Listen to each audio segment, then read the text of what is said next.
Good morning. Good morning, good morning, good morning from the United States of America. This is Ray, W2RE, in the RHR bunker here in New York. I'm connected to the station in Croatia using the remote ham radio software. Look at this band scope. It's beautiful.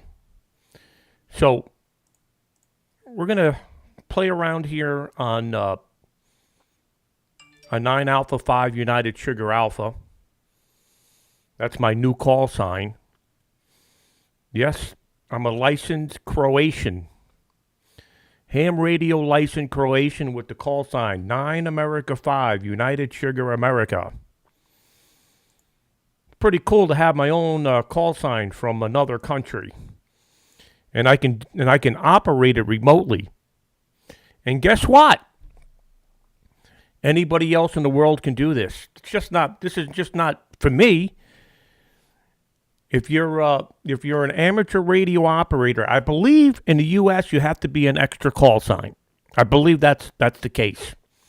So if you have an extra licensed call sign here in the USA, you can apply for a 9A call sign. Very simple. And then you could be operating this station like I'm going to do right now. So we're looking forward to getting on a year from 9 America. The only other time I've been on with this call sign, 9A5 United Sugar Alpha, was Christmas morning. That was my Christmas gift. I actually got the 9A5 USA call sign on Christmas Eve, so I decided to use it on Christmas Day.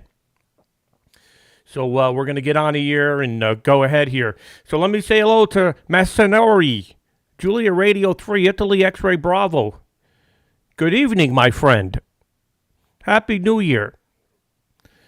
Hello, WB Okie. Hello, Italia.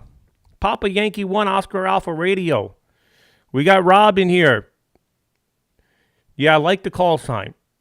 I thought I was going to get 9A5 Radio Alpha Yankee for my first name, but I like the USA. It just has a nice ring to it. So we got KC1 KUG coming over from YouTube. Good to see you in here. We got Dennis. Hello, Dennis. We got Hector. We got John Ratkin. We got Ruck from Brooklyn. We got Mauricio from South America. Lima United 5 Fox Lima Mike. We've already said hello to Mr. Nori. We got the Mr. Mini Whip coming in from Twitch TV. Good to see you coming in from Twitch TV. We got Brian, Kilo 9 Tango India. Happy New Year, Brian. We got Nick Molani. Molali. I can never pronounce Nicky's last name. You need a last name like Higgins. Very easy to pronounce. Good morning, Echo India 9 Japan Fox. We got Italy Whiskey 8 Fox Echo Radio. Ciao. We got Mark Vella. Good to see you in here. We got Dominic. Long Path to Zulu Sugarland. Good to see you. Maybe we'll get you in a log here. We got Stewart. We got November Whiskey 7 Oscar. Sam is coming in from Twitch TV. Sam is another one of those young superstar youths on RHR, and he's coming in from Twitch TV. The young people like Twitch TV. Us old folks like Facebook and YouTube. But Twitch TV is definitely the future for streaming. For promoting ham radio, because that's where all the young people hang out. Okay, there's so many people in here. Every morning the list just keeps on growing here. HB9, ELH, Italy United 5, Fox Golf Radio. We got Barry. We got Mark, Delta Japan 3 Alpha Bravo Charlie. We're in Papa Hotel 21 Hotel November Yankee. We got Polio, Chow. We got Julia 1, 13 X-Ray Bravo Yankee from Indonesia. A lot of shortwave listeners in here. Tango Alpha 7, Alpha Oscar Fox. Furkin, another young person from Turkey. He operated the 9 America 0 Yoda station. I took it over this morning, Furkin. I'm going to operate a little bit here. We got Mike 9 Whiskey 2, Mike Papa Tango coming in from Malaysia. All around the world. 2 Mike 0, Yankee Indy Oscar. Hello, Brian. We got so many people in here. Charlie Tango 3, Fox Mike. We got Chris, Whiskey Victor 8, United Sugar Alpha. We got Golf Whiskey 0, Japan Whiskey Charlie, Kilo November 3 November. Yes, we love radio. Golf 6 Zulu, Yankee Fox, and we got Whiskey Sugar, Zero Sugar. No, I'm not going to do it from 9A5USA. Maybe I can. I could probably apply with this call sign. So maybe, you know what? I'm actually going to put it in the CQ Worldwide logger here. I may actually do 9A5USA and TBTDX. I should mention this new program that we're all going to be participating in. It's the True Blue DXers Association. Let me bring that up. TBDXC.net, I believe it is. There you go.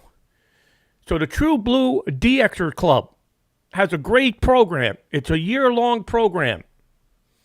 It's called the Marathon. Check it out. It's free registration. You get your own number. I think I'm 1507. They call it the Ultra Marathon. You make as many cues as you can during the year. Use the same format as CQ Worldwide for points. So get that logbook up and running. Get it going, and you could submit. They actually have a live scoreboard.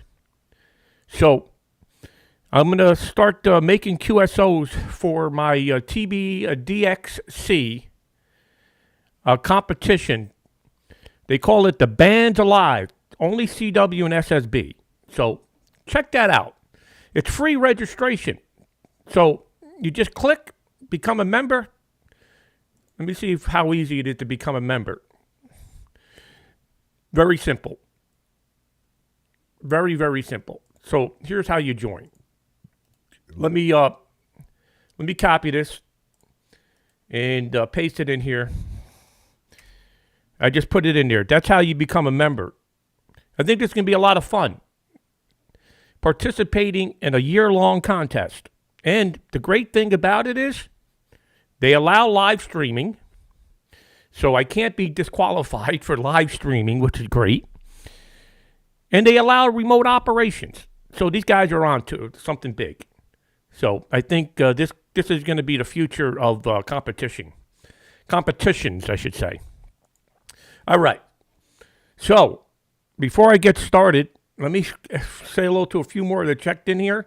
We got Mike Italy 3, United Italy Whiskey. We got Whiskey Echo 1, Sugar Alpha X-Ray. We got Juliet Zulu 13, X-Ray Bravo Yankee from Java.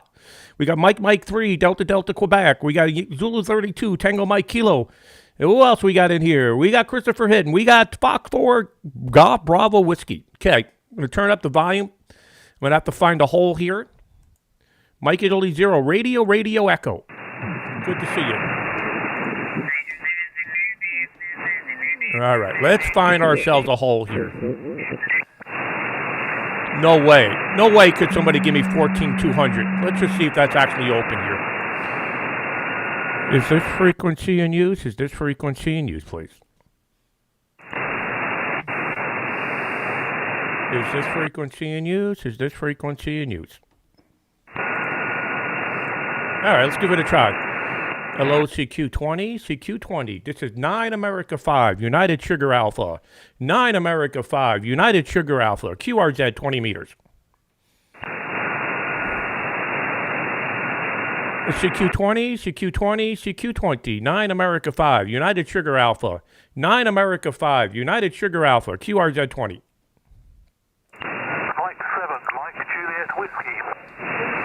Mike 7, Mike Juliet Whiskey. Fantastic. You're 59, 5-9 into Croatia. QSL? Roger there. You're 5-9 plus 40. 5-9 plus 40. The name is Marcus. Marcus, over. Yeah, okay, very good, Martin. You're my first contact this year for the year-long contest. My bell just went off. You're a new multiplier. You're sounding fantastic. Thanks for calling in. 73 from Croatia. Take care, and very good luck and best of wishes. Take care. Bye for now. Bye-bye. Thanks. Okay, so basically I'm in a contest here. So all I'm going to do is give you my signal report, and all I need back from you is a signal report as well. So let's make this happen. 9 America 5, United Sugar Alpha contest. United India Whiskey, QRP. Golf 6. Okay, QRP station, go ahead. Mike India 3, United India Whiskey, 59 Ray, North Island, over. Okay, Mike Italy 3, Italy United Whiskey. You're also 5973. 73 Ray, Mike 7, Golf 6, Zulu, Yankee, Foxtrot. Okay, Mike 7, Tango Romeo Mike, 59. Many thanks to you. Happy New Year. Okay, 73, thanks. Whiskey 9 Alpha 5, United Sugar Alpha. Mexico 3, Yankee, Juliet Yankee. Mexico 3, Yankee, Juliet Yankee. Mike 3, Yankee, Juliet Yankee. You're 59, Croatia. Thank you very much for the 5-9. You're also 5-9. Yankee, Foxtrot. Over. Okay, thanks. 73, thanks. QRZ 9 Alpha 5, United Sugar Alpha. Mike 7, Bravo, Golf Hotel. Mike 7, Bravo Golf Hotel, 59 Croatia. Thank you very much. You're also 59. Happy New Year. Happy New Year, thanks. QRZ contest, 9 America 5, United Sugar Alpha. Just signal report, nothing else. Golf 6, Zulu, Yankee, Foxtrot. Golf 6, Zulu Yankee Fox, 59 Croatia. Roger, Ray, you're 5 and 9 plus 20. 7-3. 73, Happy New Year. 9 America 5, United Sugar Alpha contest. Zulu, Bravo, Oscar. Okay, Zulu Bravo Oscar, go ahead. Golf 6, Zulu, Bravo, Oscar. 5-9. Okay, Golf 6, Zulu Bravo Oscar, 59 Croatia. Okay, thank you. Thank you. 9 America 5, United Sugar Alpha. Mexico, Germany, Whiskey 0. Yankee Mobile. Golf Whiskey 0. Golf Whiskey 0. John, Washington, Canada. Ray 59 plus 20. Ray to Wales.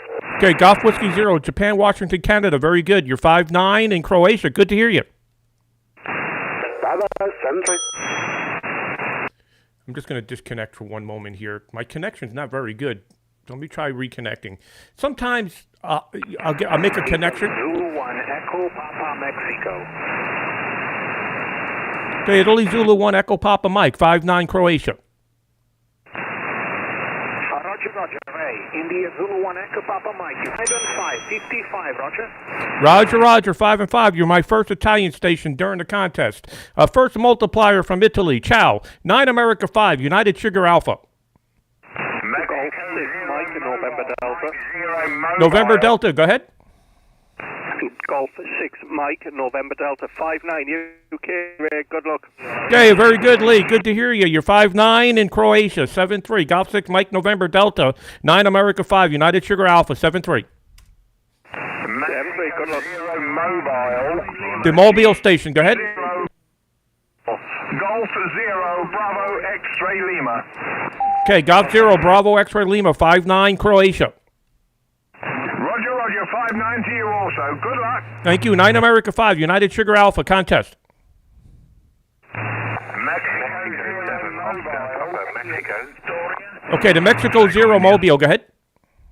Yeah, Mexico 0, Uniform Sierra Yankee Mobile. Mike 0, Uniform Sierra Yankee Mobile. 59, Ray, over. Okay, Mike 0, United Sugar Yankee Mobile. You're 5-9 Croatia. Good luck, 7-3. Yeah, 73, Ray. Echo India 9, Japan, Florida. Hey, Nikki, 59, first station from Ireland. 5-9 Croatia. QSL? Okay, thanks, Ray. You're also 5-9 plus here. 73, bye-bye.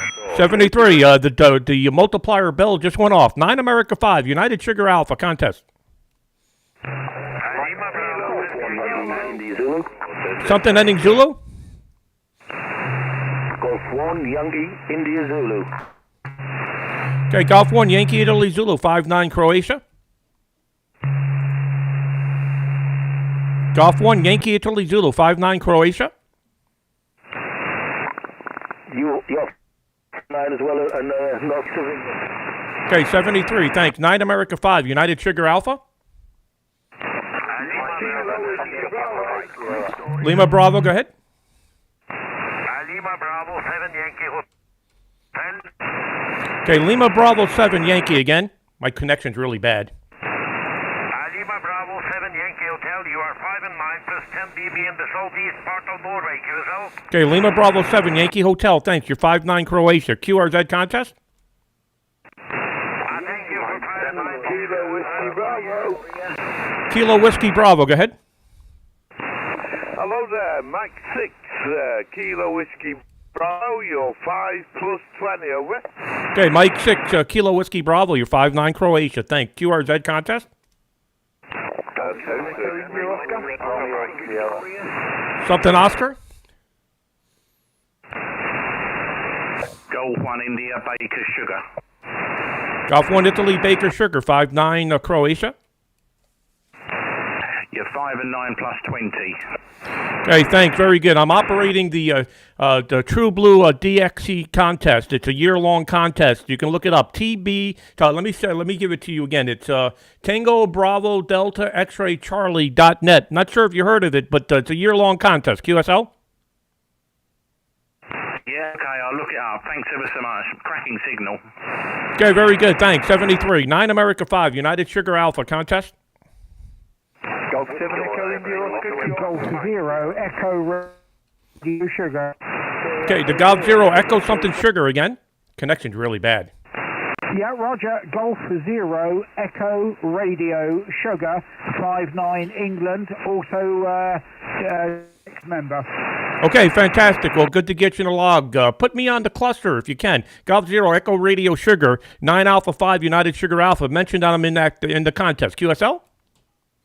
Yeah, QSL. Yeah, I've forgotten my number, but I'm also in the True Blue group. Okay, good luck. 7-3. Okay, yeah, my number is 1507. 1507. Actually, I don't know. Actually, I should take that back. 1507 is to my call sign Whiskey 2 Radio Echo. I actually don't have a number yet for 9A5USA, but I'm going to apply today. 7-3, thanks. QRZ, 9 America 5, United Sugar Alpha.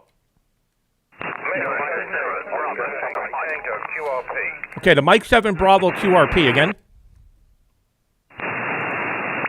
Mexico 7 Delta X-Ray Tango QRP. Okay, Mike 7 Delta X-Ray Tango QRP. 5-9 Croatia. QSL?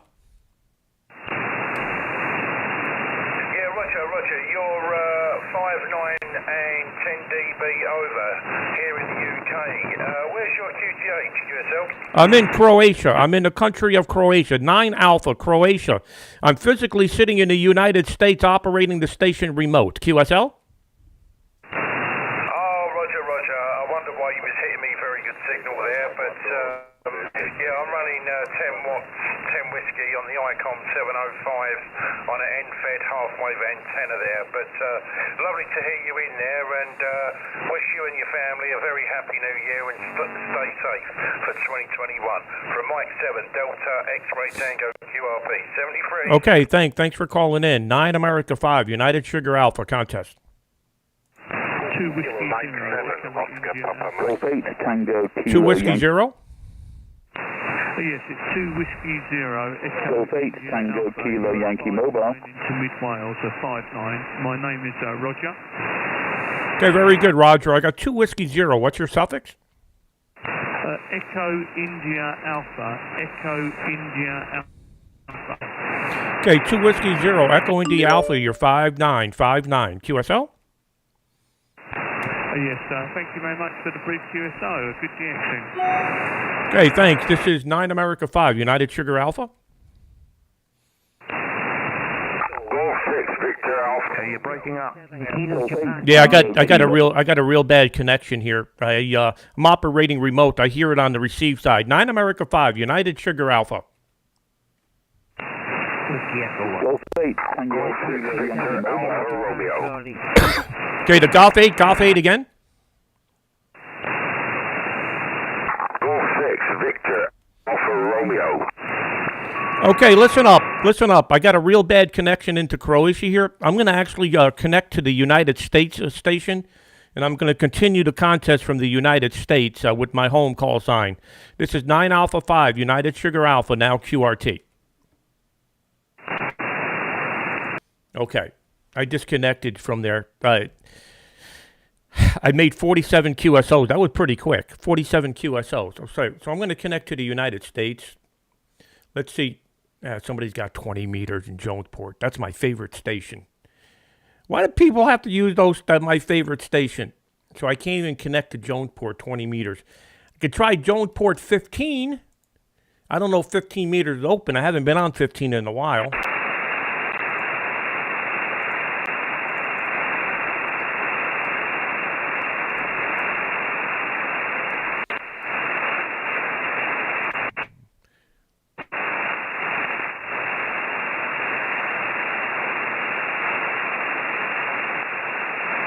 I don't see a signal on the band scope here. Is this frequency in use? Is this frequency in use?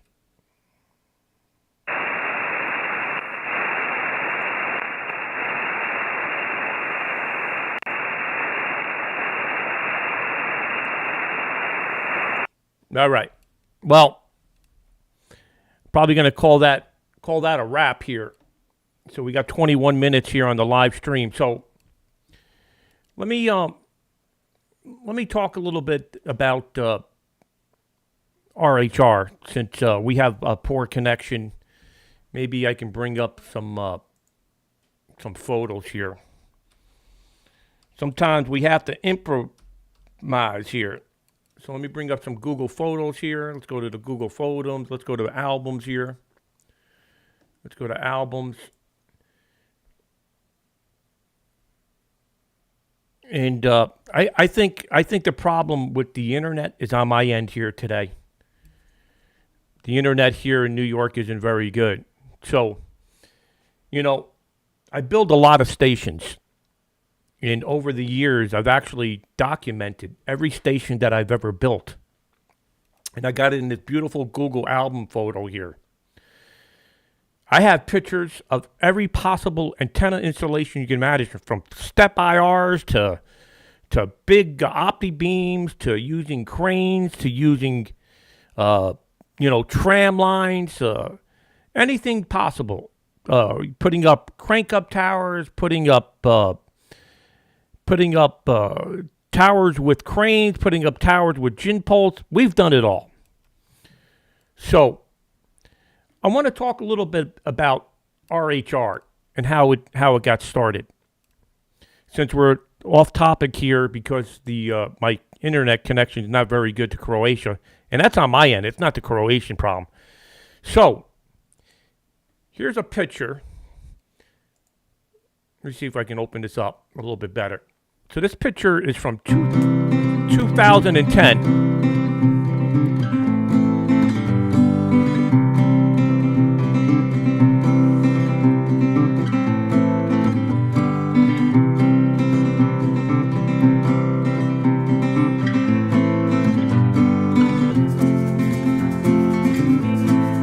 This is Building Summit.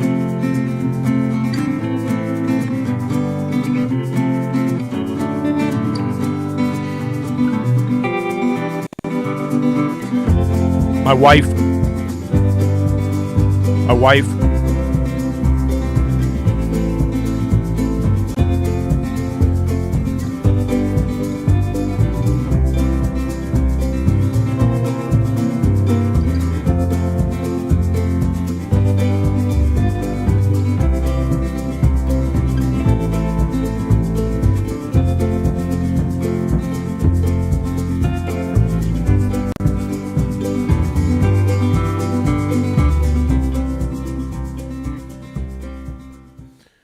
That's the W2 Summit build, and a quick video tutorial there with some music.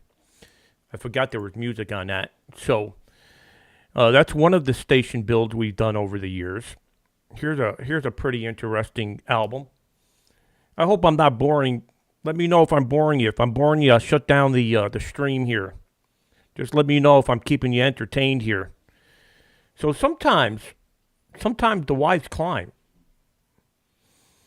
So in August of 2013, I retired from Pepsi Cola. So one of the first stations I built was in New York, W2 Taconic. And interestingly, I told my wife I'm putting up a 60-foot tower, and we're going to put an antenna on it, and we're going to remote it. She goes, I'm tired of being the ground person. I'm going to actually install the tower. I'm actually going to install the tower, she said. I said, all right. I said, you know how to use a gym pole? She goes, I've been watching you for all these years. I know how to use a gym pole. She should have had a hard hat on. So, but it was on a piece of property we owned. And here's a quick video tutorial of my wife building a 60-foot tower with a gym pole. So there she is with the climbing belt on. We actually have a trailer that we travel with our gear. Here I am getting the big grips on the steel. I actually like being on the tower rather than the ground person. There she is putting on some big grips. There she is on the tower. There she is putting the big grips, the guy cables to the, taking a selfie. These are really small pictures. Here I am. So she's on the tower, and she's looking down at me while I'm on the roof of the house. There she is up on the tower with the gym pole. There she is with the tower complete. So there's a very interesting photo album. All right, so let's go to another one here. I mean, I got so many photo albums here. I mean, I can go back as far as 2000, I think in 10 here. So, you know, for those of you who like crank-up towers, here's the pain about crank-up towers, replacing the cables. Here we are in 2010, I think it is. We folded over a U.S. tower, and now we got to replace all the cables on the inside. Not an easy task. Not an easy task. For a matter of fact, it was 100 degrees on the day we did it. We had to put a tent up and over so we can work in the shade. And that's how you replace the cables on a U.S. tower folded over. I've since replaced the cables on the same exact tower just, I don't know, a couple months ago, and we did it upright. Raising fixture to lower the tower over. So, that's a crank-up tower replacement cable. All right, let's go on to something else here. Let's go something different here. Let's go to, this is a pretty interesting one, okay? This one is a satellite antenna in the Bronx on a 24-foot chromoly mast. So here we go. Nope, sorry, that's the wrong one. Where is that one? That one should be in here. Let me see. Sorry about that. I was picking the wrong one. I've done so many installs here, I can't keep up track here. I'm scrolling back, scrolling back, scrolling back. I'm looking for the one in the Bronx. The one in the Bronx is a very interesting one. We built an antenna system on top of an apartment building with two 24-foot chromoly masts. And I'm not finding that one right now. So I'll find that one in a moment. Here's an interesting one. I'm sure everybody's heard of Kilo 3 Zulu Mike. That's Peter Briggs down here in I think he's in Virginia. On the Chesapeake Bay in Virginia. So if you ever hear that big signal on 160 meters from Kilo 3 Zulu Mike, we had our hands in on that one. And this is some pictures of the location where he is. And basically, we showed up. He had the Philly strand already set up with the big grips on it. Here we are already at 90 feet with the gym pole up there. And what I remember about this install, here's all the used Roan 25 that he had for the job. What I remembered about this thing was in on a swamp. Look how high the grass is. And this was in May. So here we are building the tower. This is the radio field of the K3 Zulu Mike. Here I am, a little younger back in the day. There's the gym pole up there. There's Lee, WW2DX. He came down. He was the ground guy. I was the tower guy. There's Peter, K3 Zulu Mike. Peter just got himself a Gxp 3-element 40. He loves the antenna. Of course, we had Corona and Guinness for dinner. Let's see if there's any pictures of me on the actual tower. I don't know if we ever got any pictures with me up there. Just a beautiful... Oh, there's a picture of me on there. We actually used... This is a capstan winch right here. We actually used that to pull the sections up. If you see, we put a ribbon up here to check the wind, and you can see it's just blowing straight out. It was a tough job. The wind was always blowing right on the ocean. And we actually got the tower to, I believe, 190 feet. Roan 25 with a gym pole to 190. So that was an interesting install. So let me see if I can find that one there in Brooklyn, on the Bronx, I should say. So continue on here. I hope I'm not boring everybody. Sorry I had to cut the stream early to Croatia. My connection was really bad and was on my end here. So I am looking for the station install in the Bronx. It's got to be in here somewhere. I see okay, here we go. Here it is. Okay. This one's an interesting one. So here we are. We're on a rooftop. We're in the Bronx. There's the New York City skyline. Here's the chromoly mast. We got it up on the roof. You had to get a rigging permit to get it on the roof. And here's the two brackets that we secured against the building.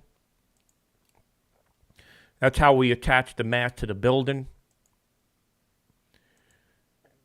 Put a little grounding box.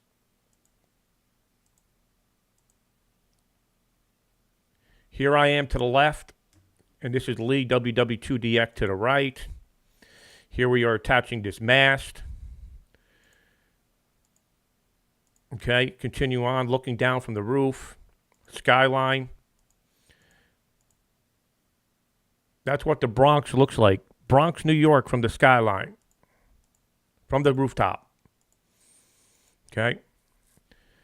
The inside of the box with the grounding and the switching and all that good stuff.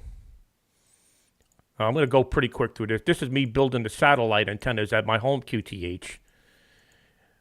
Miles was really big into satellites. Okay, so here we go. Here's the mast. This is 24 feet. Here's the satellite antennas we put up. I think they were M-square antennas. Okay, that was that one. Now we continue on. I think we have the OptiBeam install on this one as well. Okay, here we go. Now we're starting to build this OptiBeam wire antenna on the roof. This was back in January, I think, of 2012. It was a very cold day. We're all bundled up. There's Lori. Lori got in on the action on this one. This must have been like on a Saturday or a Sunday in January. So what we had to do was to get this wire beam on top of the this 24-foot mast, I had to actually attach a ladder to the mast. And if this ladder slipped either way, left or right, I was a goner. So this is the way we had to get this up there. Here we are. We're building the wire beam. It's on the ground. Boom, boom, boom. Now we're lifting it up, getting it up into place. Lee looks distraught after we got this thing up. It was pretty rough getting that thing up with all the wires and everything. It's like one of those hex beams, but made from OptiBeam. There it is up. Here I am on the ladder. So keep in mind, this mast is attached to the side of the building with maybe like a 4 or 5 foot roof. And then you proceed down to the ground. So getting this antenna, this is as high as the ladder could go. I don't even remember how I did it, but we got it done. So there I am. I'm just holding on to that mast for my dear life. So here's the satellite antenna to the left, and here's this OptiBeam wire beam. Here we are proudly after we got it up. This job was more difficult than putting up a 200-foot tower. Just trying to get everything to the rooftop was almost impossible. We had Lori in on the job. She kept us in line.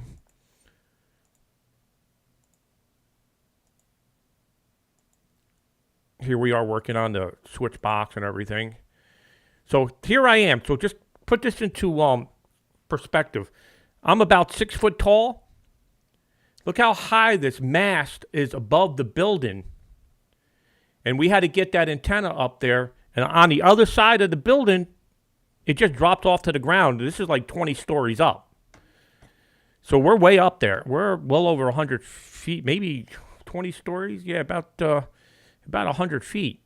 So, and this was attached right to the elevator building. Lori, and here's the best picture of them all. This just gives you an idea what this looked like. So here we are in the Bronx. Look at how this OptiBeam wire beam is just sticking out at the top.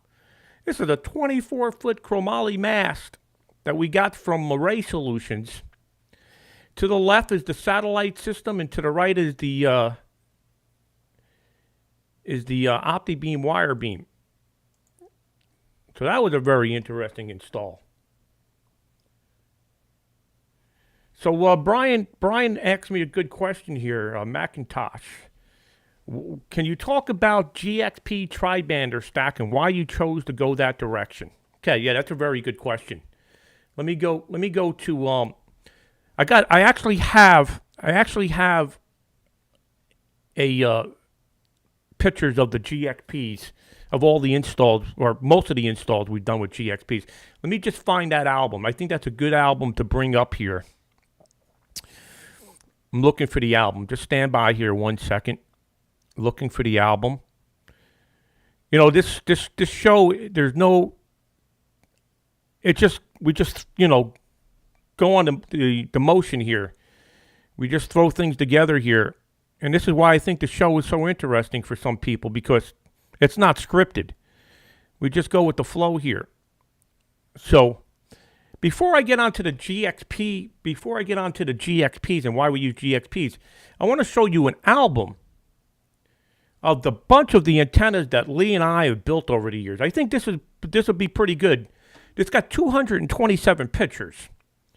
So obviously everybody knows I'm co-owners of Remote Ham Radio.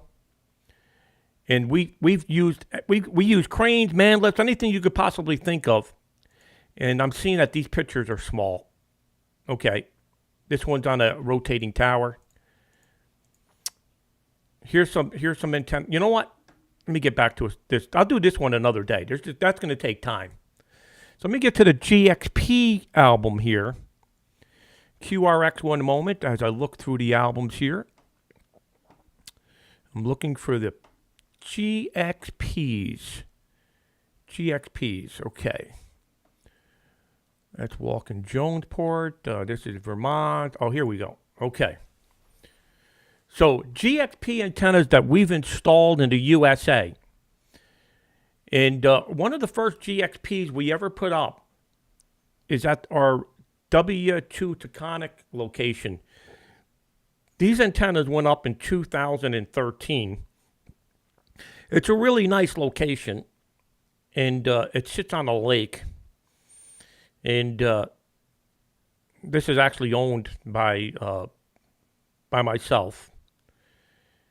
This location, I don't live there. It's a rental property. So you see here, there's a GXP. This is called a 3-element 5-bander. And if you notice, there's traps here. Okay? Those traps are for 17 meters. And this is the first one we ever put up.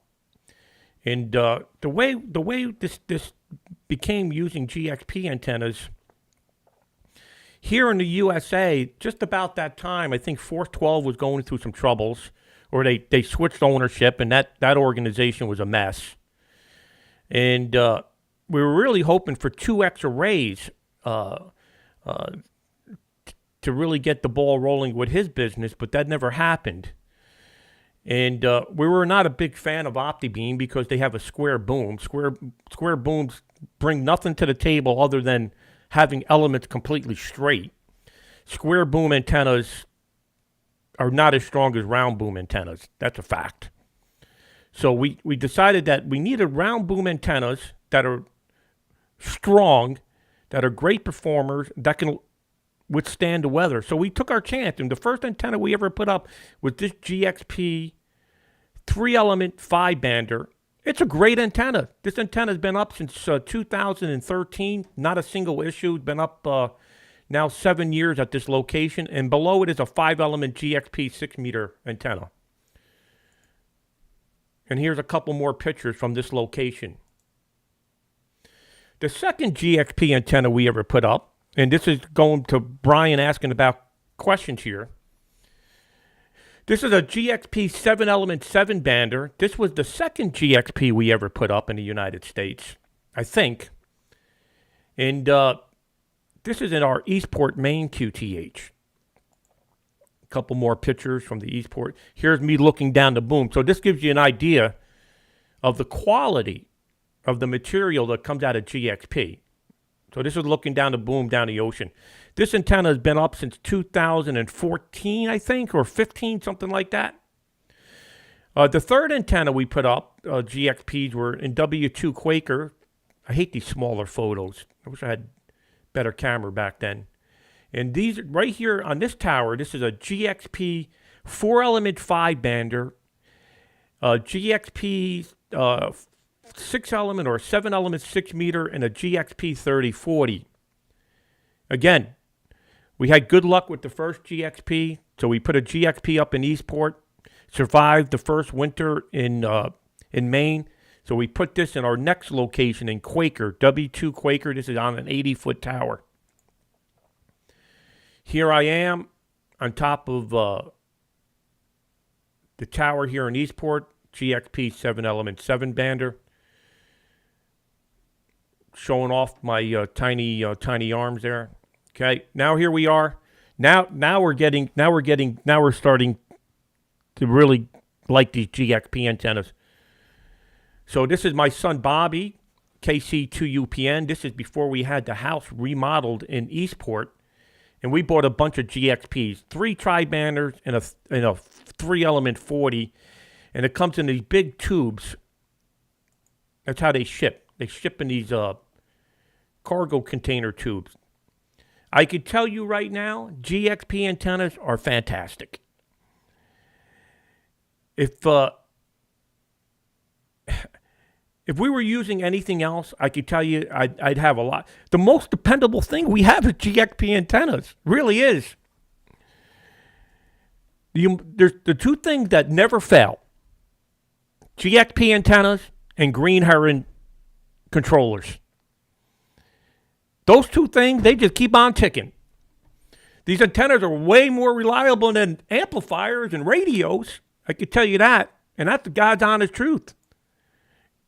So here's Bobby. He's putting all... So when we got the first shipment of Gxp antennas from Poland, we actually had them all shipped together. So Waldeck, the owner of Gxp antennas, he shipped everything together. So we got it to the location, and Bobby's now sorting it out. The most important thing is when you get an antenna, sort all the pieces out. Get all the elements, figure out which elements are what length, blah, blah, blah. So that's what Bobby's doing there. And here's Bobby. Bobby's really good building antennas. So here's Bobby. He's getting all the elements built. And the antenna's in metric. Everything is stainless steel. Just high quality stuff. Here we are. We got the boom together. Keep in mind, this is Eastport, I think 2015. First time we're building these tri-banders. So we got the 3 booms for the tri-bander to the right, and the boom to the left is the 40 meter. Here's the 3 tri-banders built. We have them now staged. I think I might have a video of this. Here I am, happy camper. We built these 3 tri-banders. I think it took 2 days, maybe 3 days. Here's the coils on the 40 meter.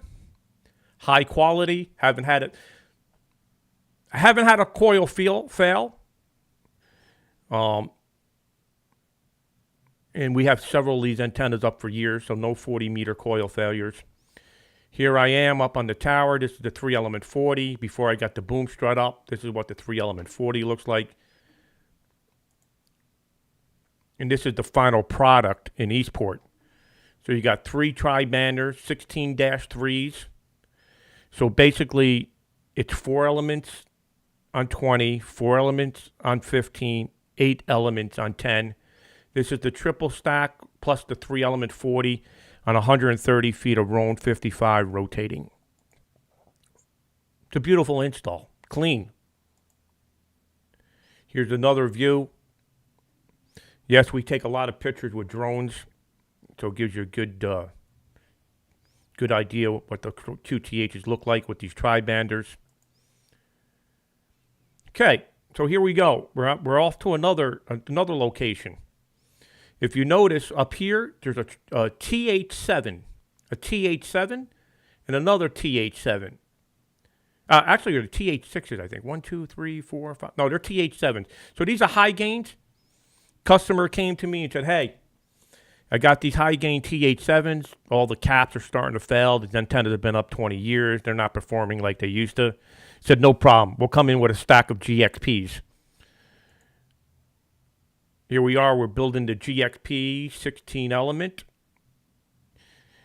And we always have soul horses, and we try to work neatly here. So Bobby, after building the antenna. And here we are. We got the antennas up. No problem. No crane needed. We just trammed them up, trammed them down. I think we did this job in 3 days. That's including building the antennas. Okay, now we're off to the races here. I don't know where these antennas are going, but we're building them. So I'll probably the next couple pictures will tell me where these go. Okay, so this is a 40-30. So if you see how it's packaged, the GXPs, he puts them in these plastic bags, and he labels it 40-30. So this way, when you get a delivery, you get the booms over here at the 40-30s and the elements, and over here to the right, it says 11-5. So I know where these antennas are going. So the 40-30 and the 11-5. So the 40-30 is 2 elements on 30 and 2 elements on 40. The 11-5 antenna is 5 elements on 10, 3 elements on 12, 3 elements on 15, 3 elements on 17, and 3 elements on 20. And these are actually in my backyard here. So these are GXP tri-band, multi-band antennas, 30-40. And here we are. We're building it. This was in the winter time. I think this was January of 2015. And it's just a beautiful antenna. The 11-5 is a really, really nice antenna. Again, you get 5 elements on 10 and then 3 elements on 12, 15, 17, and 20. It's on a 20-foot boom. And we have a bunch of these antennas all over the place. For a matter of fact, K3 Whiskey just bought one of these antennas, and it's performing really well for him. I'm trying to think who else owns these antennas. We have these in Colorado. Trying to think of the station that I built. We have these in Colorado. We have them up in the Catskills. We have them here in my backyard. Again, another picture of the coils. Here's the coil where you attach for the ballon. This is on the, I believe, the 30-40. This is the 40-meter coil. Here's the ballon. High-quality ballons are supplied with these antennas. Ballons are not an extra cost. Whatever the cost of the antenna is, that's what you're paying. You get the ballon included. Well, we built the antenna, we got it staged, and then it snowed. So here I am in about 6 inches of snow, getting it all ready. I'm figuring this is January. I'm figuring we're not going to get this antenna up to March or April. But we landed up getting a warm day, and boom, it's up in the air. So this is the 11-5 at about 80 feet, and about 10 feet above it is the 30-40. No interaction. Here's the rotating tower. This is 120 feet of Roan 55. It's on a K0XE base. I'm standing on the concrete.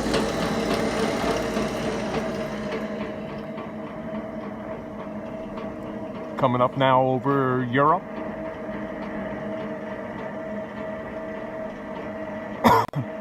Coming up over the North Pole. Coax loop into the building. All on a gear system. Coming up over the West Coast.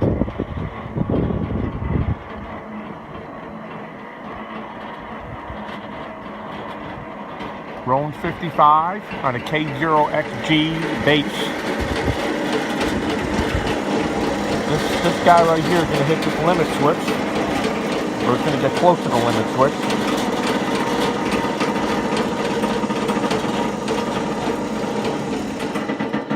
There you go. 120 feet of Roan 55 rotating. 7.3 from Ray, W2RE. Okay, so I do a lot of live videos as well. So that was one of the locations. So here's another Gxp 11-5 going somewhere. I don't know where this antenna, I'm looking at the pictures here. I can't determine where this location is, but anyway, here's the antenna ready to go. Here I am. I also, besides owning remote ham radio, I also own Radio Echo Communications. And that's the ham radio installation business. I only do work in the Northeast United States. I get a lot of requests to travel to the West Coast. I get a lot of requests to travel overseas. I just don't have the time. So we only do installations in the Northeast, and we're very limited on what we do. We're not, we're just too busy to do every possible install. So we do turn quite a bit of work away, unfortunately. But that's the nature of the business. So here's some coils on the GXPs. Again, high quality, never had a coil fail.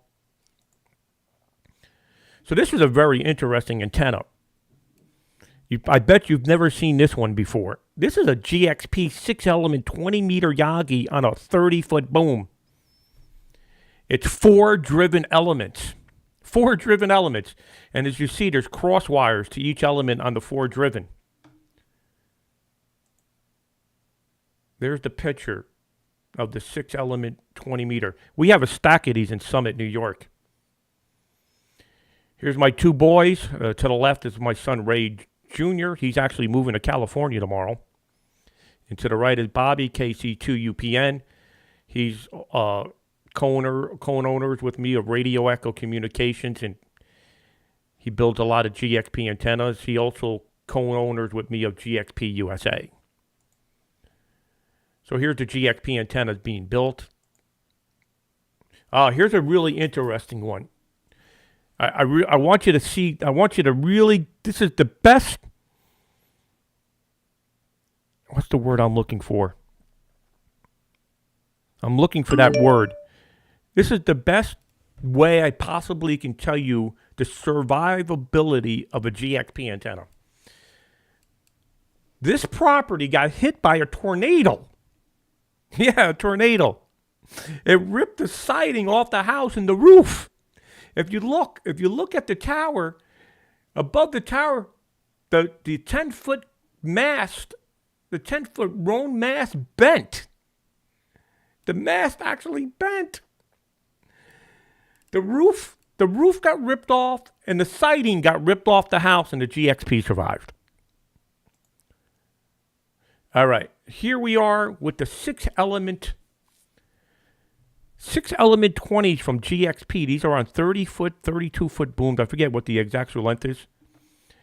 So here's the, these are the, right here is the 4 driven elements. This is the reflector, and this is the director. The director is actually longer than the driven elements. The best way I can explain this antenna is it gives you more bandwidth, and it's similar to a 4-element on a 30-foot boom. Better bandwidth and better SWR. And they're pretty cheap antennas, too. So here we go. This is Lebec, Maine. Here's Gxp antennas going up in Lebec, Maine, okay? So unfortunately, David, KA2HTV, who is a very good friend of mine, and he got spanked pretty good. He originally went with Momo beams, Momo beam antennas. I told David when we were building the station, I said, I have no idea anything about Momo beams. It's a fairly new company. It's a square boom. I told him I'm not a fan of a square boom. Well, the antennas didn't survive the first winter. So anyway, here we are. We took the Momo beams down. We actually cut the Momo beams down with a Sawzall, at least a 40 meter in one of the tri-banders. And here we are building GXPs. Okay, GXP being built in Lebec, Maine. The first GXP we put up is a 7-element 7-bander. That's right, you heard that right. 7-element 7-band. This is the best antenna you can buy on the market that's going to get you 7 elements and 7 bands. So let me give you the breakdown on this antenna. 3 elements on 10, 3 elements on 12, 3 elements on 15, 3 elements on 17, 3 elements on 20, 2 elements on 30, and 2 elements on 40. That's 7 bands, 7 elements. Okay, here we are in Summit, New York. We're building a 16-3 here. Here's another picture from Summit, New York. Summit, New York. I see Alan's in here. He's been there. Summit, New York is on a mountaintop, 2,300 feet above sea level in the Catskill Mountains. And there ain't no other place, man, that gets the wind Summit does. It's wide open to the west. It's wide open to the south. It's sitting on this mountaintop. And probably one of the most snowiest places in the world. We get so much snow up there from the Great Lakes. These antennas just survive. Hello, Alan. Good to see you in here. I tried to operate from 9A5 United Sugar Alpha in Croatia, but my internet kind of stinks here this morning. So somebody asked about the Gxp antennas, and we're talking about Gxp antennas and why we've taken the route to use Gxp antennas. And the simplest answer is because they work and they survive the weather. The most important thing. I like to do things only once. I don't know about you. I know some people say, if it survived the winter, it wasn't big enough. I'm not a big fan of that concept. Unless you have unlimited resources, yeah, you can live by that and say, hey, if it survived, it wasn't big enough, then you hire somebody to come in with a crane and you do it. Personally, I like doing something only once and hope it survives 10 years. That's always a good plan. Hello, Dan and 9BAV. Thanks for watching. So I'm going over the concept of why we use Gxp antennas. So here's a 16-3 in Summit, New York. Here we are putting the final touches on the antenna. Here's my old company, Hudson Valley Towers. This company's still in existence, but we only use this company for the remote ham radio installs. And then you see on my son's shirt, it says Radio Echo. That's our personal company. So this is my Catskill, New York QTH. So let me give you a little history about Summit, New York. So Summit, New York. Let me go back a little bit. So in the early 2000s, I was looking for a QTH to build a contest station, and I tell you, I was financially strapped. I worked for Pepsi Cola. I was doing okay. The wife is a nurse. She was doing okay. So it took me almost 10 years to find this location. I'd periodically look on Google Earth. I'd look to see what's up on the market on Zillow. I'd do researching. Once I found this QTH, I'm like, this is the place. Hello, Nikki. Nikki's been here. Nikki Mullally, Echo India 9 Japan Fox, who just checked in here on chat. So this QTH is at 2,200 feet above sea level. The antennas are at 2,300 feet. This is 20 acres on a mountaintop. No neighbors. Zero neighbors. No man-made noise. And I'm using Gxp antennas. That's all you need to know. I'm on a mountaintop here. If I put any other antennas up here, they probably wouldn't survive. Maybe the M-Square 130 mile an hour series antenna, they'll survive. But this is the Summit QTH. So anyway, it took me 10 years to find it. Once I finally found it, I somehow scraped up to 20% to put down on it. So that was in 2010. 2012, we started the RHR business. And this station right here, I can tell you for a fact that this station in the past 10 years is the most used station in the world. This station is the most used station in the world because remote operators are remoting into this location 10 to 12 hours a day for the last 10 years. And it just works. And we use Gxp antennas. So, going back to the original question, why we use Gxp antennas. Here I am to the right. Here's Bobby to the left. We're working on the Gxp antennas. So right here is the 16-3. Behind it here is a 8-element Innov antenna, 6 meters. Gxp also sells 6-meter antennas, but my friend from Innov sent me this antenna, no charge, so what the heck, we put it up. In the background here is one of the towers out in the trees. This tower right here, we opened up a few trees in the background there, but not a really good idea to put a tower close to trees. I'll talk about that on another subject. So here we are. This is a beautiful picture. I like this picture. This is taken from the drone. Right here on the top is a 6-element 20-meter from Gxp. Below it, right here, I'm circling it. I'm hoping you're seeing my mouse spinning here. This is a 3-element Gxp 40, and then another 6-element Gxp 20 fixed on Europe. Over here are also Gxp antennas. If you see on the ground, Gxp antennas being built.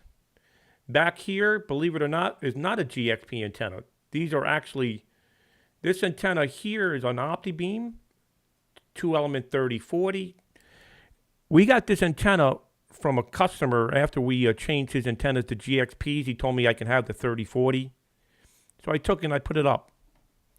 I also build these stations on a budget as well. This is my own personal QTH, so, financially, built on a budget. This is Roan 45 right here. And this, believe it or not, is Roan 25. Continue on. Here's another picture of the location. Here I am posing. Drone taking a picture. Here I am standing on top of the tower. This is a 16-element Gxp. And above that is the Innov 8-element 6-meter. I believe the Innov boom is longer than the GXP boom. The GXP boom is a 32-foot boom. Here's a stack of GXPs. I think this is Maine. I think this is Maine. I think this is Eastport, Maine. All right, here's a good one. So you'll love this one. Yeah, it's a labor of love, Kevin, no doubt about it. RHR is really a labor of love because you know what? Nobody else is ever going to do what we do. It's impossible. How are you going to maintain all these sites if there isn't some nature of labor of love? So anyway, here's a really good one. Bill, N2WL. Bill Levy. He lives in Manhattan, but he also has a QTH in Colorado. He said, hey, guys, I have this 72-foot crank up, and I need new antennas. Will you travel to Colorado? We said, absolutely. Bill's station's on the RHR network, and we wanted to make sure that if we're going to put his station on the RHR network, that he's going to have a station that survives the winters on this mountaintop in Colorado. So here we are. We built a 30, a 2-element 30, and a 2-element 40. This is a great antenna. It's 2 elements on 30, 2 elements on 40, and a lot of guys have this antenna up. A lot of guys. Works great. Here's the after the installation done.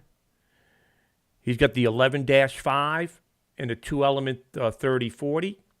Just works great. It's called W0 Meeker.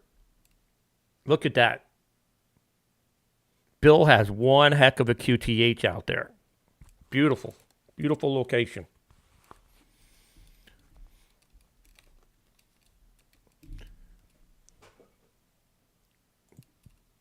Here we are. We actually used a man lift.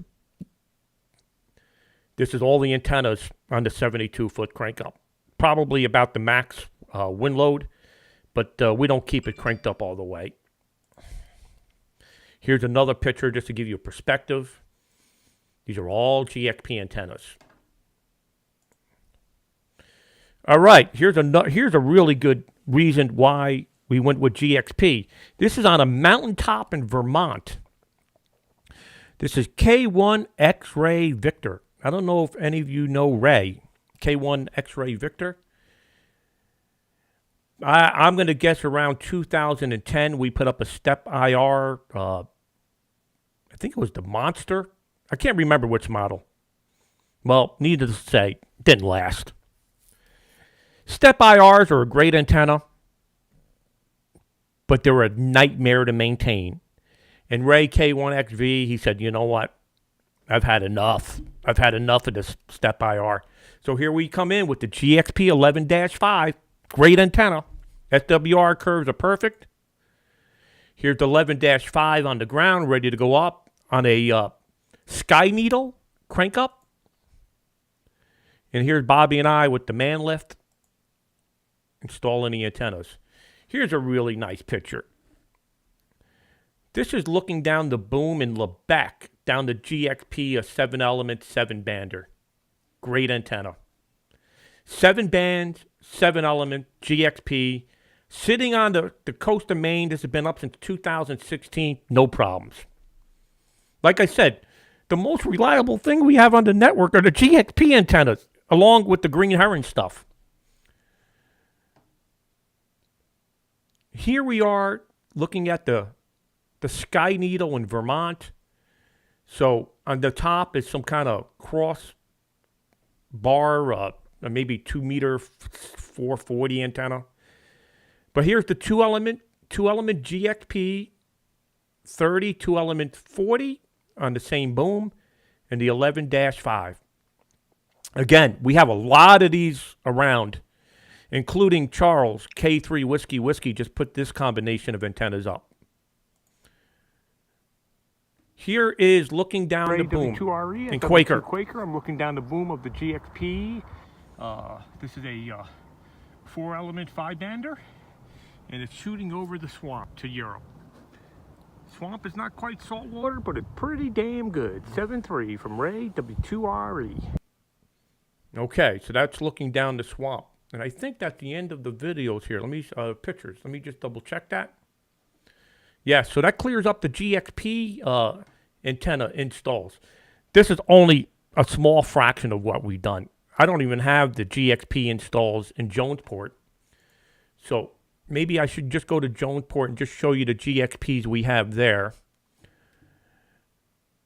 Okay, here's a good one. This is the Gxps going up in Lebec.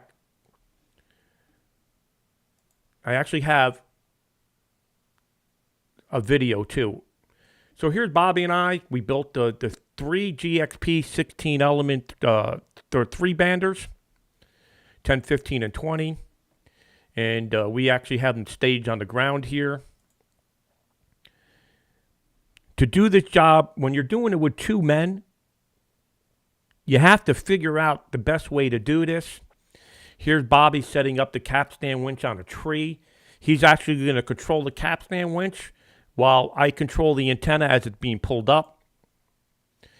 Here we are. Here's the truck. So we pull the truck into the open. Remember, most hams, when they put up an antenna, they have a whole crew of guys there. They'll have 10 of their friends come over to help to put up an antenna. We don't do that. It's just typically 2 of us. We build all these mega stations that are built mostly by Bobby and I.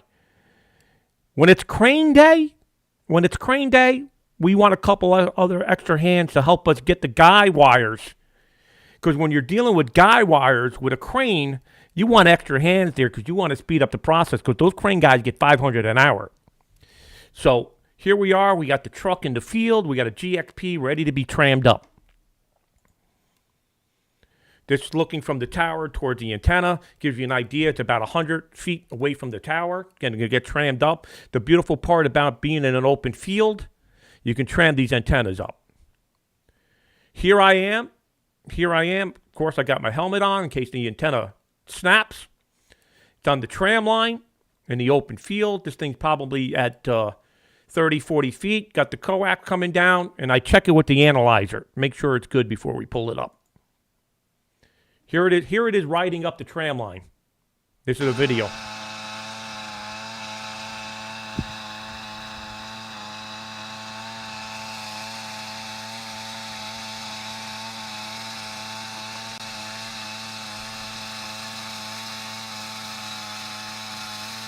There it is being trammed up. It's going to go right above the top ring at 140 feet.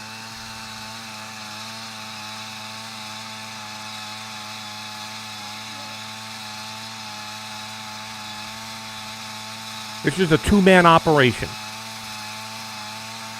I'm on the pull rope to tilt it to get the right angle. And here's Bobby near the tree with the capstan winch. Pulley at the base of the tower, and here we are tramming up. Just 2 men. Not 20, not 10, not 5, just 2 guys.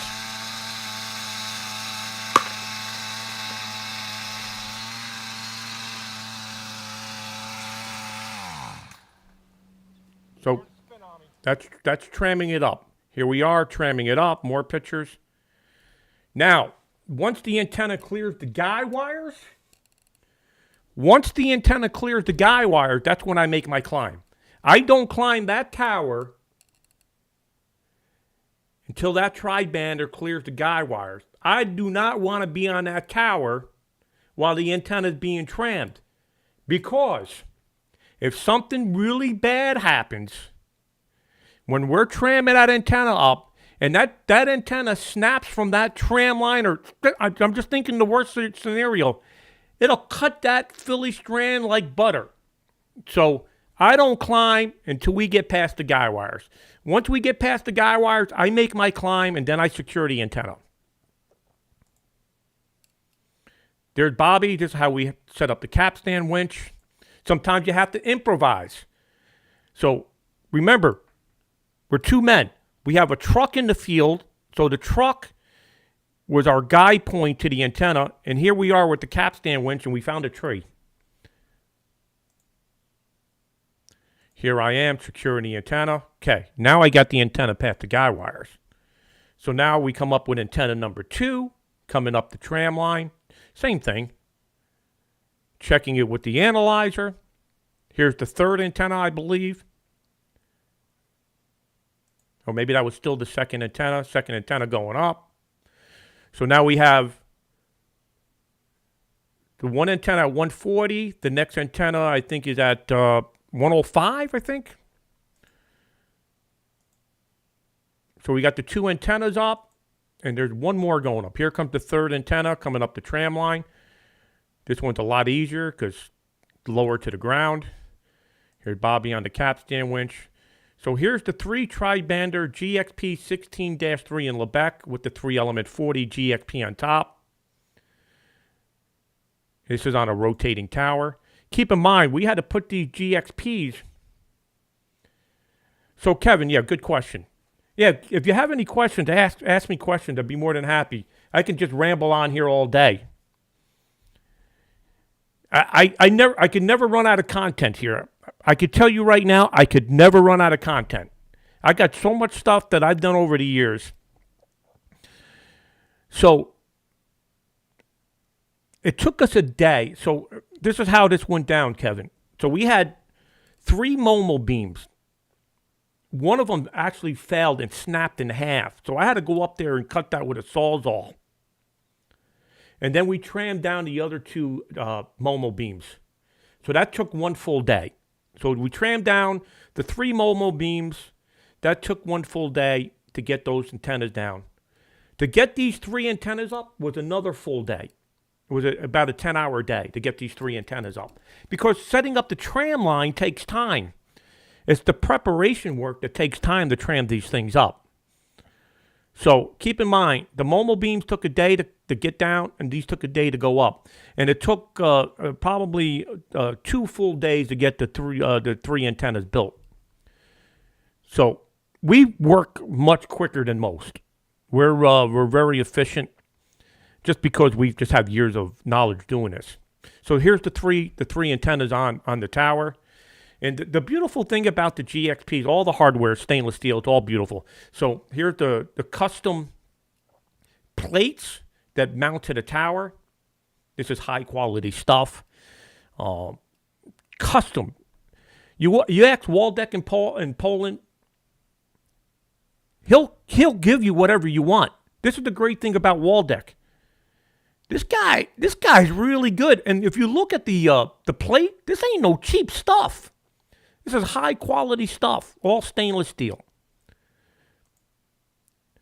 So here's looking down. So after we get the antennas up, of course, we take out the drone. We have the best drone picture you're ever going to want to see. We take pictures of everything. Here's a video. This is the next morning after we get the 3 antennas up. I'm now hooking up the coax to the stack match. It was a rainy, misty morning. And if you see, all the coaxes are hanging. So after we got the 3 antennas up, I had to hook all the new coaxes to the stack match. And that takes time. This probably took me about 2-3 hours up on the tower to get this all buttoned up, cleaned up, sealed with tape. Oh, yeah, those U-bolts will hold. Absolutely.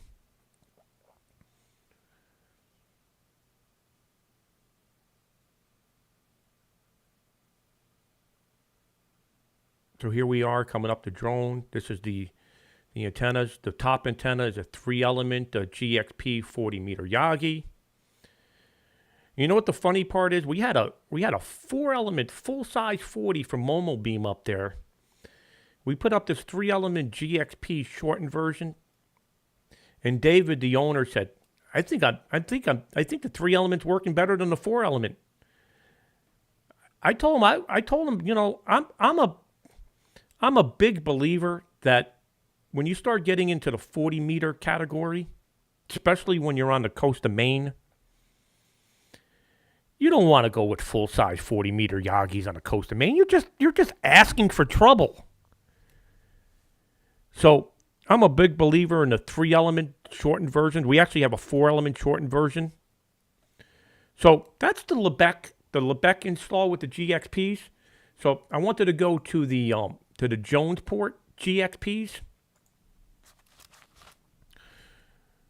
So the GXPs in Jonesport, I can go through this whole album here. You guys let me know if you want me to go through the whole album or just a GXP antenna part.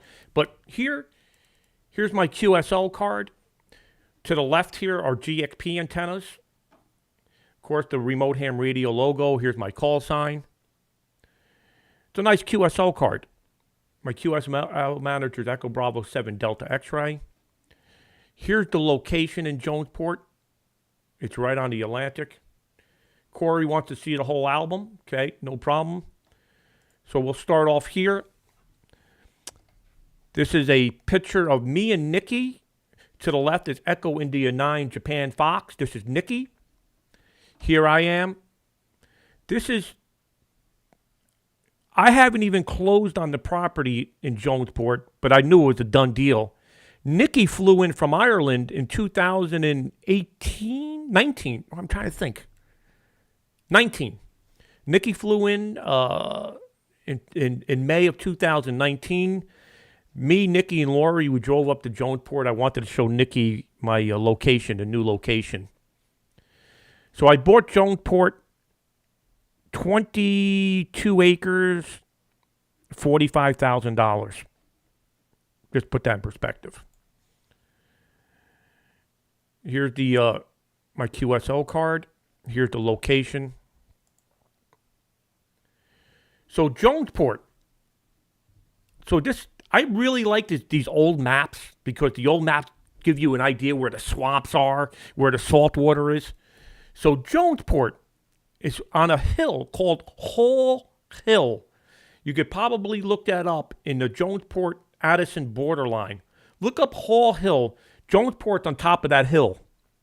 150 feet above sea level, and everything is drop off towards water. So even Europe is in this direction, and we're shooting over the saltwater marsh. And we're not that far from the ocean in the Mason Bay. To the south and southwest, you're just shooting over saltwater. So this is I really like this map. Good morning, Tom. Man, I'm just rambling on here. I've been on for an hour and 22 minutes. I hope I'm not boring the audience out there. Like I said, I got so much content about amateur radio that I can just ramble on here all day. So this is an outline of the 22 acres. It's blueberry fields. And this is prior to the closing. Here I am in the truck.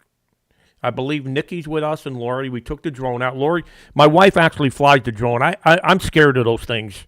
My son flies it and Lori flies the drones. I feel like I'm going to crash that thing. So here they are with the drones. This is just the takeoff angle in all the directions. Just great. Great location. Here I am with my truck. Drove in. Got a driveway already in place. Again, this is all blueberry fields. Here's a quick album that I created with music. We'll be looking at property today. Some pictures from Maine. Give you an idea what Maine's all about. Here I am driving through Machias.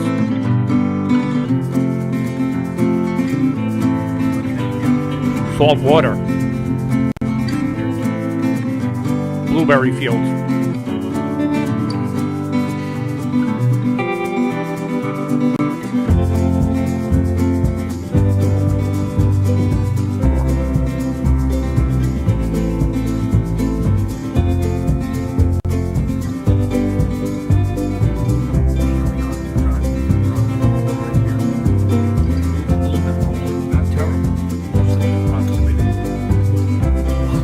Okay, let me continue on because we can be here all day. Yeah, Brian, you can email directly me about Gxp antennas. The one thing I should say about the Gxp antennas, and I spoke to the owner, Waldeck, Sugar Papa 7 Gxp. I told him we got to do a little better job on the manual. It's okay that it's in metric. You can leave it in metric, but we gotta. Not everybody's a seasoned antenna builder. And I think there's got to be a little bit more directions. For me, I can look at the the manual and know exactly what to do, but not most everybody don't know how to do that because they don't do it every day. So here's another picture of the location. Here's the saltwater river. This is called the Indian River. And the beautiful part about the saltwater river, it's shooting in the European direction. This is about a quarter of a mile from the house. I can walk down here. Beautiful, beautiful piece of property near where we can walk down to the beach. Well, it's not the beach. Maine really isn't a beach. Maine, it's just way too cold to go in the water. Another pic. This gives you a pretty good perspective of where this location is on the peninsula out into the Atlantic. Obviously, the Atlantic Ocean, then you got all these bays and everything. Jonesport here. Addison, Maine here. We're right here in Jonesport. So the QTH, like I said, it was 150 feet above sea level. It's actually 140 feet above sea level. And towards the northeast, it slopes right down to sea level, right down to the saltwater marsh. That's why we have a pretty good signal towards Europe. This gives you another idea of the property. So for like domestic contesting, it's a great QTH. I just got to find out where I'm getting that S2 noise floor, though. You know, an S2 noise floor really annoys me. So I've been working on it. I go around trying to track it down. I haven't found it yet. So here's the west shot. Here's the southwest shot. And here's your south shot. All within a quarter of a mile shooting over salt water. And when you're at 140 feet, then you include the towers, you're now at 300 feet. 300 feet above sea level, shooting down to the salt water really gives you a good takeoff angle. So here I am. I'm one happy camper. So here's how the building process went. This is how the building process went. This is the best stuff ever. So, you know, when you're building a remote station, the first thing you need to do is got to find out if you have internet there, and that's all going to be solved now with Starlink. By the way, if you've never heard about Starlink, look it up. It's going to change its whole game. It's going to change the expedition. It's going to change its whole game. I've been talking about this for years. But anyway, Starlink is coming out. So the internet thing is going to be solved for everybody. So the most important thing is, if I buy this piece of property, am I going to be able to put up a tower? So, of course, I do my homework. Before I, drop money to buy this land here, first thing I do is I call up the building inspector and say, hey, this is what I'm looking to do. And the best is, if they're women, they just want to make you happy. And the two building inspectors in Jonesport and Eastport were women. I said, listen, I'm a ham radio operator. This is what I'm looking to do. In Eastport, the building inspector came back and said, do what you want. You don't even need a building permit. In Jonesport, yeah, you could put those 200-foot towers up. Just make sure you pay the fee of $145. That's all it took. So here I am, one happy camper. I got my building permit in hand. This is the best. This is what is the best day, because once you got that building permit, now it's off to the races. When I bought the property, it didn't even have a street address.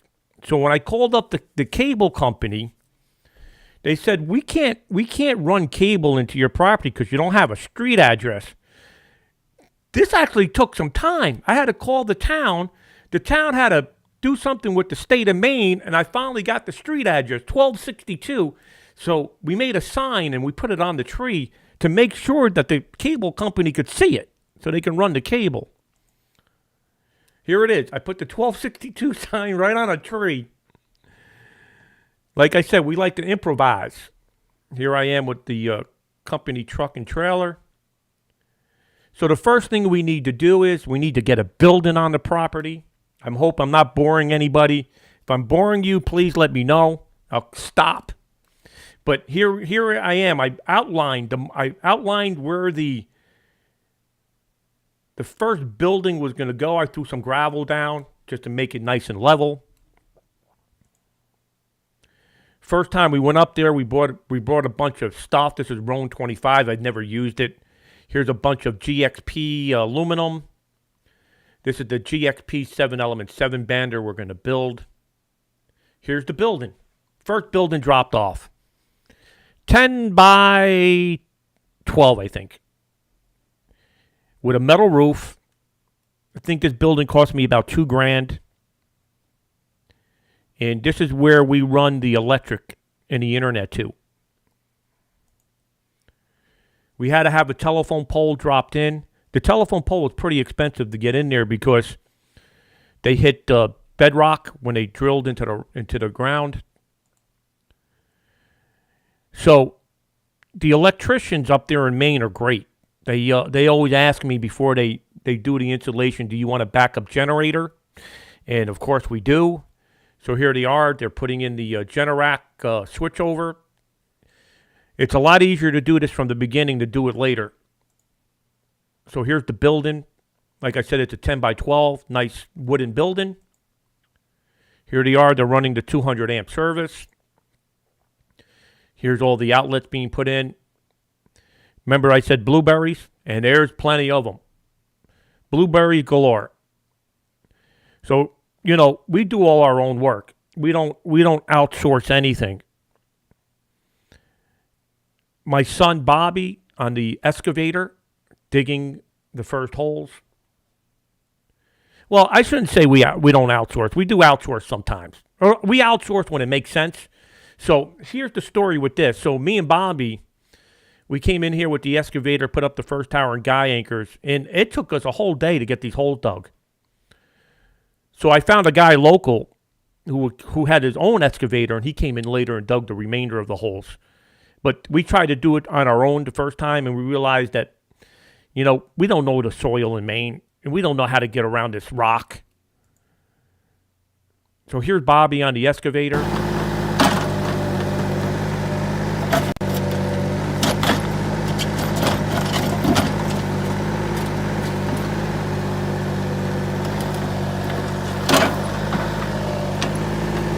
Okay, here he is. A couple more shots of Bobby on the excavator.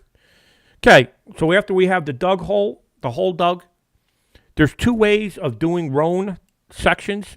You can do it with the pier pin. You can bury the section. We do both, depending on what we're going to do. So this one is buried in concrete. In Maine, we wanted to make sure that these guy anchors were never going to be pulled out. We went way above and beyond what the recommendation is for concrete. And we made these holes big, and we put a lot of concrete in, and we built rebar cages. So here's the concrete being poured in. Concrete, here's the finished job after we got it all poured. So now we're starting to build. We come back maybe a week or 2 weeks later. Give it a good week for the concrete to cure. They say 21 days, but you're good after 7 days. So anyway, here we are. We're starting to build the Roan 45 tower. Yeah, Sam, people just want me to keep going here. They are very interested in watching these builds. Here we are with the Roan 45, starting to build the tower. Or maybe it's 55. Let me think. Roan 55, sorry. Here we are with the Roan 55. Here's the electricians. They're putting in the propane tanks. They're putting in the generator. Here's Bobby now building the first antenna, which is a Gxp 7-element 7-bander. Like I told you earlier, this is a miracle antenna. 7 bands, 7 elements, and it works. There's the finished product with the building and the Generac. Now we got to get Roan 55 there, brand new. I highly recommend, if you're going to buy Roan sections, buy it from DX Engineering. DX Engineering, and I don't know if this is still the case. I haven't checked in a while. But DX Engineering, you buy 3 sections of Roan 45 or 55, or you buy 30 sections of Roan 55. It's the same shipping cost, $199. So we load it up. So here's a bunch of Roan 55 loaded into our trailer. We have a drop point not too far from our house in Eastport. The problem is the Eastport house and the Jonesport house are over an hour away. So at the drop-off point, we go, we pick them up near Eastport, and now we got to travel an hour to the Jonesport property. Here's our first load. We got it in. We couldn't fit everything on so we had to make a second trip. But that's okay because we go back to the Eastport house at night after we work in Jonesport. Eastport, we have a house. Jonesport, we don't. Here we are, dropping the sections off. Our biggest concern was we knew that these sections weren't going to go up for about a month or two. So we were worried about them walking off. So we actually put a chain through all these sections with locks so they didn't disappear. And the next thing I did is I have all this Roan 55 laying around. I put up 2 posts with a chain so nobody can get into the property. Okay, the next thing I did was, we're going to be spending an awful lot of time in this Jonesport property, and we're in an open field, literally an open field. And I'm like, how are we going to work and deal with the heat beating on us every day? So I went off and I bought a cheap pop-up camper, $1,500, a Coleman, and we actually worked out of there. We didn't sleep in the thing, but we worked out of it. So we come in there, get cold refreshments, get something to eat. And here's a view of the pop-up camper to Coleman. Like I said, I paid $1,500 used. Again, trying to work on a budget. Here's the Gxp. This is a 7-element 6-meter Yagi LFA design. Here it is being trammed up. Here I am at the top of the tower. Here's the first antenna ever installed in Jonesport. 6-meter Yagi from Gxp Antennas. So the following day, I'm up here. It's just me and I believe Bobby. It could be Lori, but I don't remember. Just the 2 of us. Got the tram line set up. Here we are pulling up the 7-element 7-bander. It's on the tram line. Of course, we got our come along here attached, and we're pulling it up. If you notice in the video, when it's a 2-man operation, one guy has to be steering the antenna for the most part, and the other one has to be pulling it up. And what we did here is, if you look, tram line's going up the tower. The pull rope is also pulling the antenna, but it's coming down the tower. And if you look, I don't know if you could see it in the video, but the rope is attached to the truck. So the truck is actually pulling this antenna up. There we are. We got the finished product. So here it is, the Gxp 7-element 7-bander. Again, I call this the Polish Wonder. 7-band, 7 elements. This is your best compromise to the step IR. If you want all bands on one boom and you've been looking at a step IR, I recommend you don't do it. This thing right here is half the cost, and you never have to worry about a motor breaking. And by the way, if you're in Europe, just go to Gxp directly to Poland. Waldeck will get you set up. Here it is, the first tower ever built in Jonesport. We got a 7-element 7-bander Gxp and a 6-meter.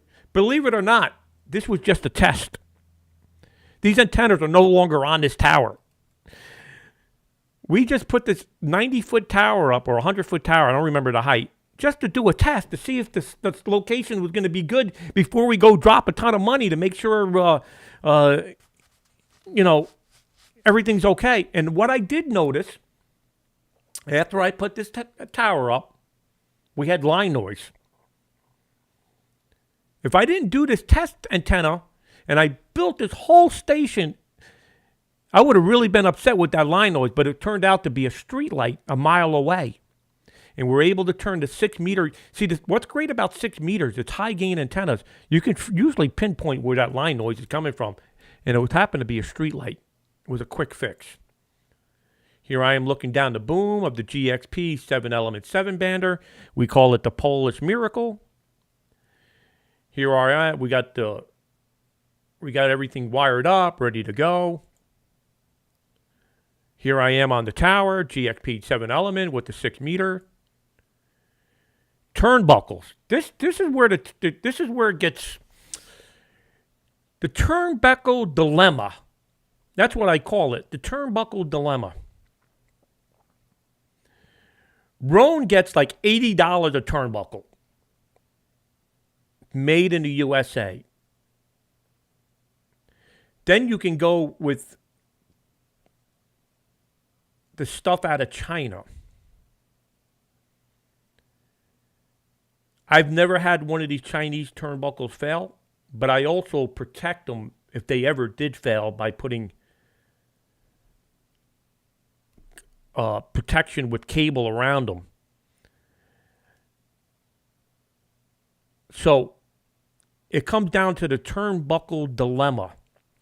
Do you spend $75 a turnbuckle, or do you spend $25 a turnbuckle, or $29 a turnbuckle? Like I said, I haven't had any of these Chinese turnbuckles fail. I don't know if anybody that's had a Chinese turnbuckle fail, but these are high quality. As you look at them, I don't know if DX Engineering's selling these now, but I had to buy the turnbuckles from 3-Star out of Virginia. And I'll show you later some pictures on how we protect the turnbuckles if they ever did fail. You should protect the turnbuckles anyway, regardless if they're Chinese or from Roan. So, like I said earlier, we do all our work in-house. And here's Bobby again, KC2UPN. Bobby's not an active ham radio operator. He's a technician licensed operator. I think he's only got on a year and made 5 contacts, one of them being with K1ZZ on 10 meters. But Bobby knows a lot about what we do. And here he is building rebar cages inside our garage. And these rebar cages right here are for the guy anchors. Oh, here, let me go back here. So here's the cages that we put inside the tower bases. Another thing that you have to do is when you start putting towers up, you want to make sure you got those towers 120 degrees pretty close. So we actually take our, I forget what we call this thing here, but it lines you up 120 degrees apart.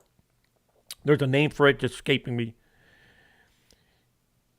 Here's my cousin who came up, who helped us with the guy anchors. He's got the caution tape up, so we could try to figure out. Because we got this rock in the way, and we're trying to figure out where we put the guy anchor beyond it. So we kind of, like again, improvised. Here we are, staking everything out. So once we got everything where we need to do, we stake it out. Okay, here's where it gets interesting. You ever dig down and you only get about 3 feet in and you hit rock? What do you do? What do you do when you hit solid rock? You drill into the rock. You drill into the rock and you put anchors into the rock. It's way too costly to come in and start blasting. You come in, that rock that's in the ground is actually a blessing in disguise if you get it. Because you're going to save a lot of money on the concrete. You just got to spend time drilling into the rock. I think out of the 15 holes we dug, I think 2 of them we had to drill. Okay, remember earlier I told you that sometimes we bury in concrete? Well, there's times where we just do the pier pin. So if you see there's a pin here, this is after we have the concrete poured, me and Bobby. We actually frame it all out. Here we are smoothing out the concrete for one of the rotating towers.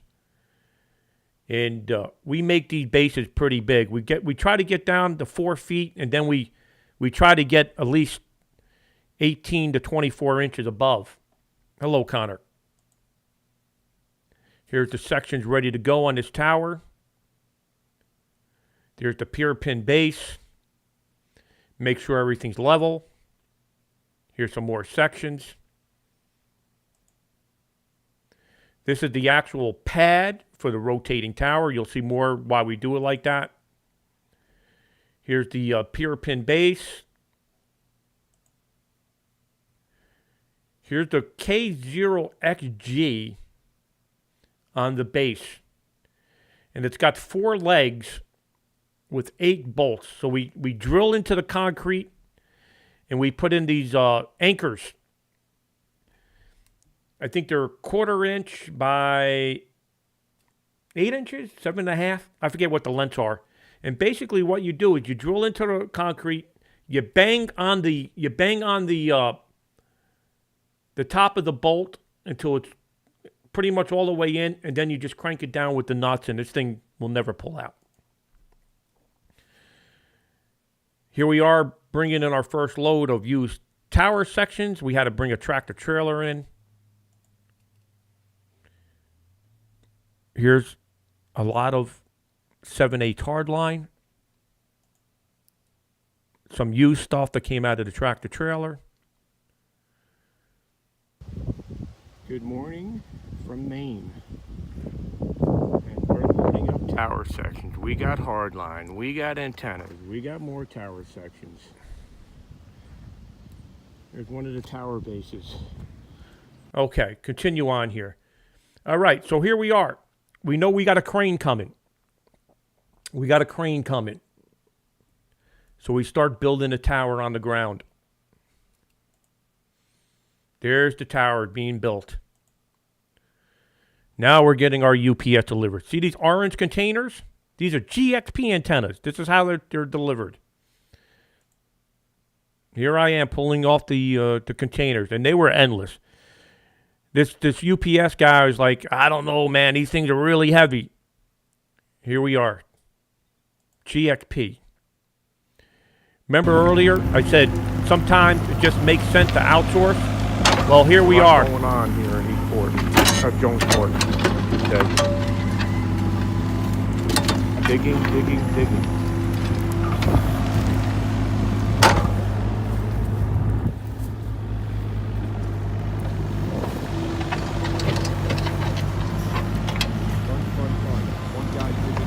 Okay, so if you notice, we have 2 excavators.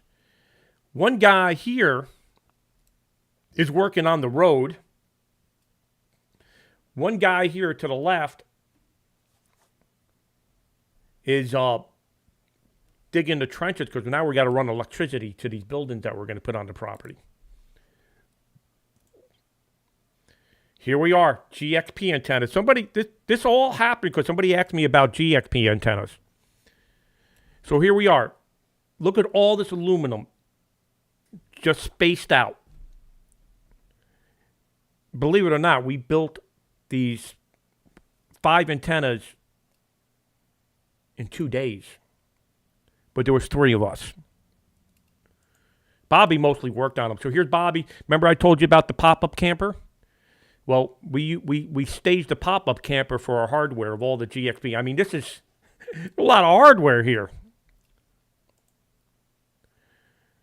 Now,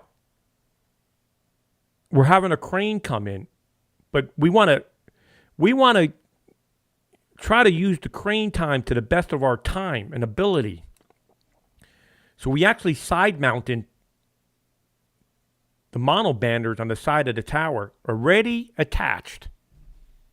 Yes, we already had the antennas attached. So when the crane pulls up the tower, the antennas are already attached. All we have to do is take them from vertical and make them horizontal.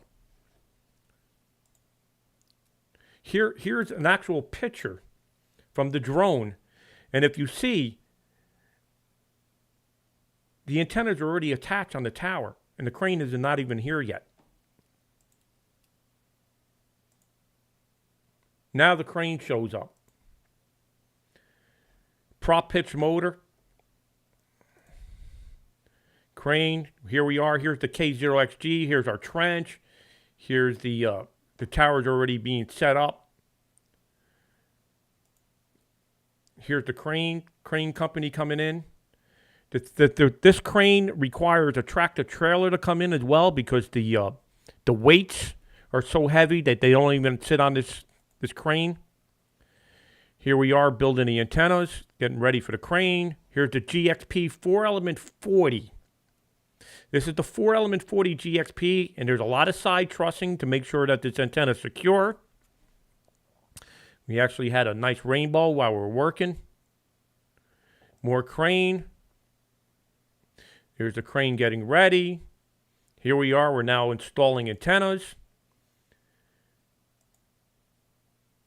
Here's the pier pin base. Here's how the pier pin base is. There's a little hole that sits on the bottom plate, and this thing just sits on it. Pretty simple. Here I am directing the crane operator how much more he has to go. And here we are. We're going at it. Now, not all of these antennas in Jonesport are GXPs. We actually came in with some used M squares. The high wind series, the 125, the survival series, they call it. Here's the Gxp 4-element 40 already attached to the tower section. If you notice, we have a bunch of side trussing on it. Here's the loading, the actual loading bar. Now we're starting to see some towers go up. This is how the crane lifts up. Right here is about 50 feet being lifted. And it's the last, so I think on this tower we lifted 120, no, we must have lifted 130 and then we lifted another 50. And here's the crane operator lifting it up.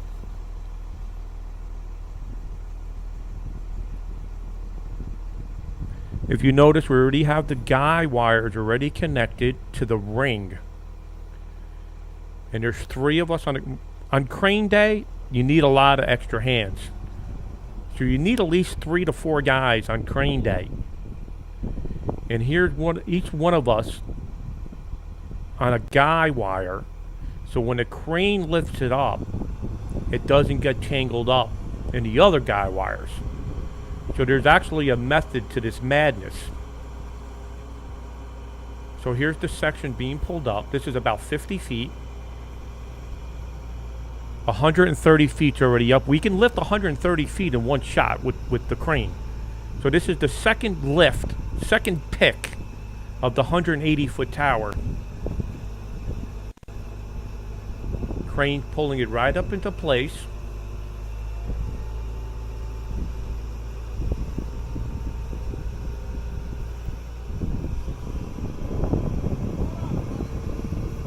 If you listen, it's a little breezy.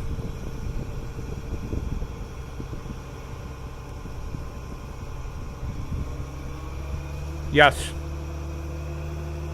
Yes, it is.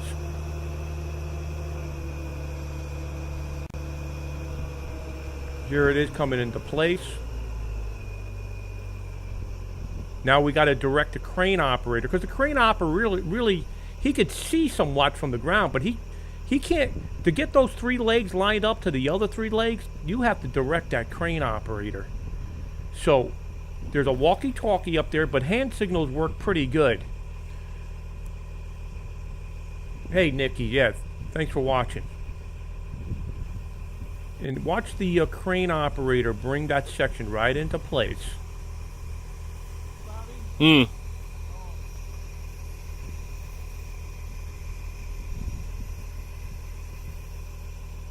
There you go. All right, I'm not going to continue on here. So here, remember I said earlier that this crane required a tractor trailer because we're lifting over 200 feet. So we had to bring in another truck for the. So here's the GXP. So here's the question earlier about the GXP. So here's 4 GXP tri-banders. They're 16-element tri-banders with a 4-element 40 on the top. Another picture of the GXPs. Lifting the tower section up. So this is now Roan 55 and another piece of the property. This is pulling up the 4-element 40. These are not GXPs. Here I am. This tower right here is 100. This is going to be 150 feet eventually. But we figured we've already had 3 days of crane service. We weren't going to ask the crane to be there for a 4th day. So we actually built this tower with a gym pole. You'll see some pictures there. Here's the 3-man team. Bobby right here in the middle, me to the left, and Roman to the right.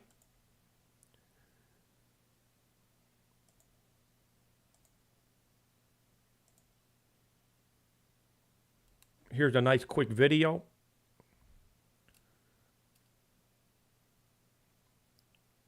I actually like it better when it's with music, so I'll skip on that. Here's the 6-element 6/6/6 on 15. Here's a 4-element 40 at almost 200 feet. Here I am making sure. So after you get the crane, after the crane is done with the job, you better go around and make sure that all the guy brackets are tight. Here I am at, I don't know, probably 150 feet. 4-element 40. Here's the GXPs to the left with the ocean. GXP stacks. More GXP stacks. Here's another video. Okay, here's the building being delivered. So what do we use for buildings? We use cargo containers. They're great. You know what's great about the cargo containers? Instant RF proof. Here's the inside of the cargo container with our desk ready to go. If you see, it's temperature controlled with a vent for the summertime if it gets hot inside. Here's Bobby saying, yeah, I like it.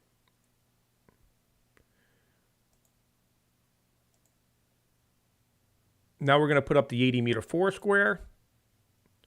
Here's Lee. If you notice, these are K3s up there with remote rigs. They're no longer in place. We now have flex radio. Here's the cargo container. Here's the 80-meter 4-square. Here's looking down the boom of the 80-meter wire beam. This is an 80-meter wire beam. 5 elements. I took this picture because Ham Plus makes a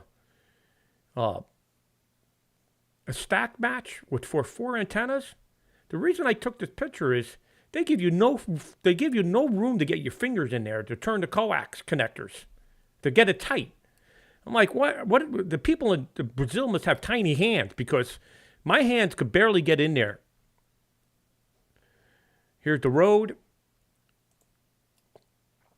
And here's Bobby, Lee, and I after a hard day's work. This is the design of the 5-element 80-meter wire beam. The boom length. The boom length is like 130 feet. The antenna works great. This is an older picture. We no longer have these ACOMs in there and these K3s. They're pulled out. I'm going to probably go pretty quick through these pictures here. Just a couple more pictures. Okay. Remember earlier I told you how to protect the turnbuckles? No problems with the neighbors, Richard. This is Maine. In Maine, people don't bother you up there. They let you do what you want. That's why Maine's a great state. Okay, so here we are. Remember I said I used these turnbuckles? Well, here's how you protect them. Right here with this cable.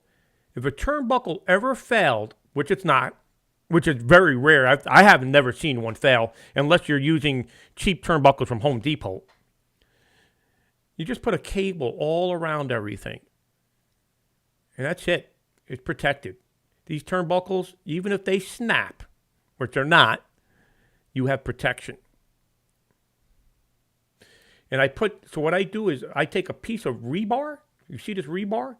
I go through all the turnbuckles and I bang it in with a sledgehammer. Yeah, it's a pain in the neck if I need to retighten them, but I don't have any kids coming on the property coming in here and turning turnbuckles on me. Not going to happen. They're gonna work to get that piece of rebar out, and they're gonna look at that and not even bother because they're gonna say, "There's nothing I can do here."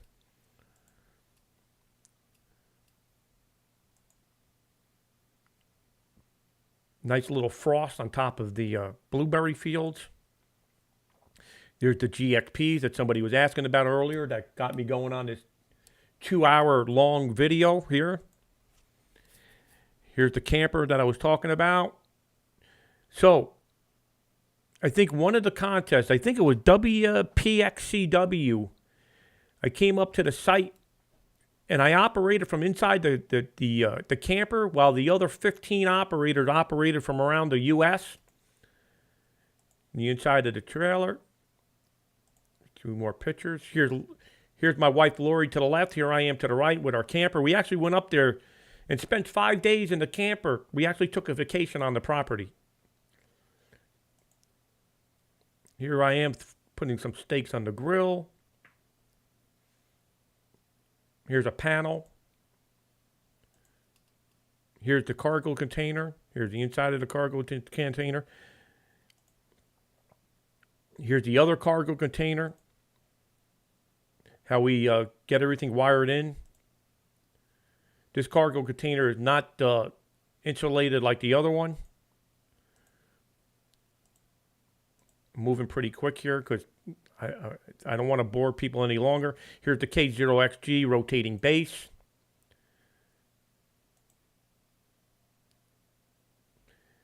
So, we had an ice storm.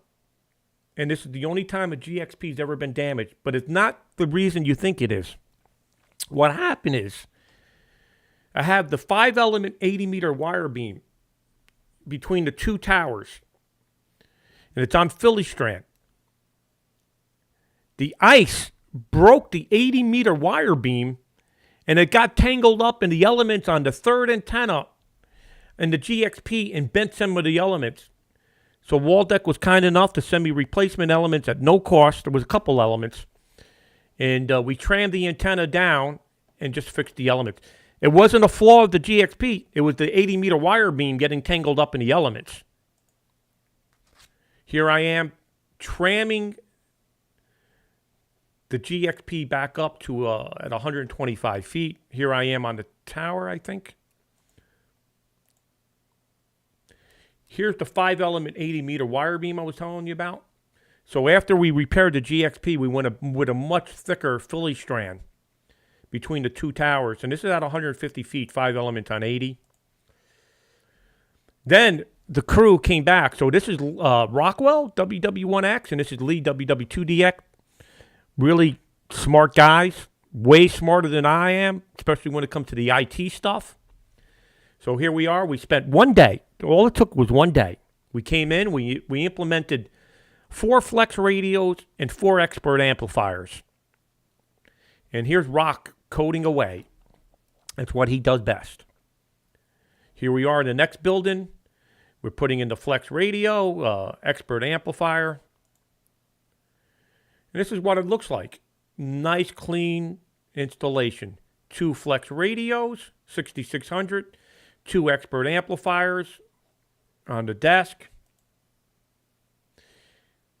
Of course, you need bandpass filters if you're going to do any kind of multi-operations. So these are from low band systems. 1500 watt bandpass filters. I came up here and operated wanted a contest. I wanted to be on site. So here I am with my PC.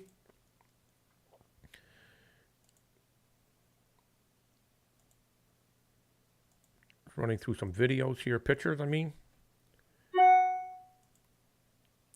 This is a good one. Watch this video. Okay, this is Ray W2RE. I'm at the transmitter site in Jonesport. So that radio's on. So it's green lights means it's not transmitting. You're transmitting the right radio. So let's just see here. The operator is in North Carolina. I'm at the transmitter site. He's transmitting the 160 station. Now he's transmitting the 40 meter station. 40 meter station. Let's see how much output we're getting. We don't get much output out of these amplifiers. So we're getting approximately 900 watts on the 40 meter station. So let's see what happens when you transmit over here on 160. 160 we're doing a little better, just a little over a kilowatt. So that's how we do the SO2R. We're using flex equipment with expert 1Ks. We're eventually going to get legal limit amplifiers at some point. So that's the station design. So as you can see, the operator has a lockout where he physically is. So radio B, radio A is transmitting.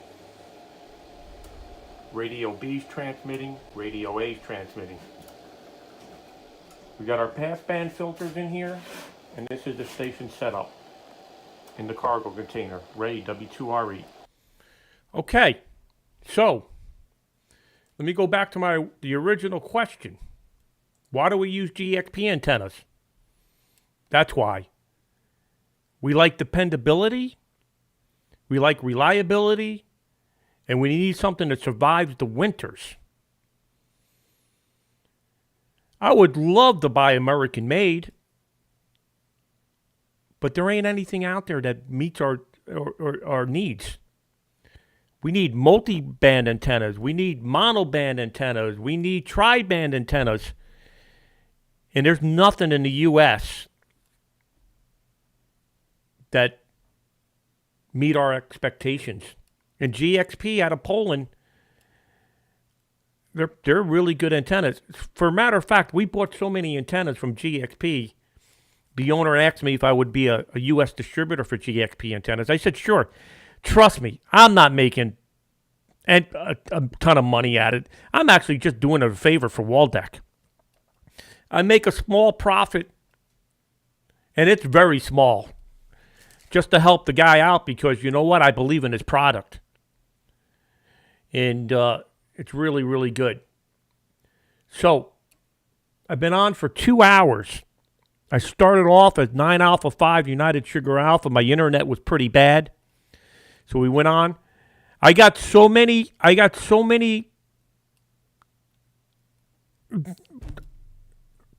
pictures here that I could go on for days. Here's one. Here's an album just from doing a job for NASA. We actually worked for NASA under Hudson Valley Towers. I can go through this one day about the NASA install. Also, I've done work for Homeland Security. I got all of this documented. Here's work for one of the big contest stations in the Northeast, W2FU. The guy from Green Heron. Here we are. You know, just endless pictures. And video. I could talk about the 164 square install with Roan 25. I can go on and on and on. I have a ton of content here. So look out for me more in 2021. And we'll do we'll mix it up a little bit. We'll add some of these pictures in. We'll add some video. We'll add some live operations. I want to hear back from everybody what they want to see and what they want to watch. Because I could just sit here and talk endless about everything we've done the past 10, 15 years. And we have an awful lot to talk about. I mean, I even created an album for Ella. From when Ella was born until where she is now. I'm a big believer in pictures. So I'll do some more of this on another day. Appreciate it. Everybody have a great Sunday. And we'll catch up with you later. This is Ray, W2RE, and the RHR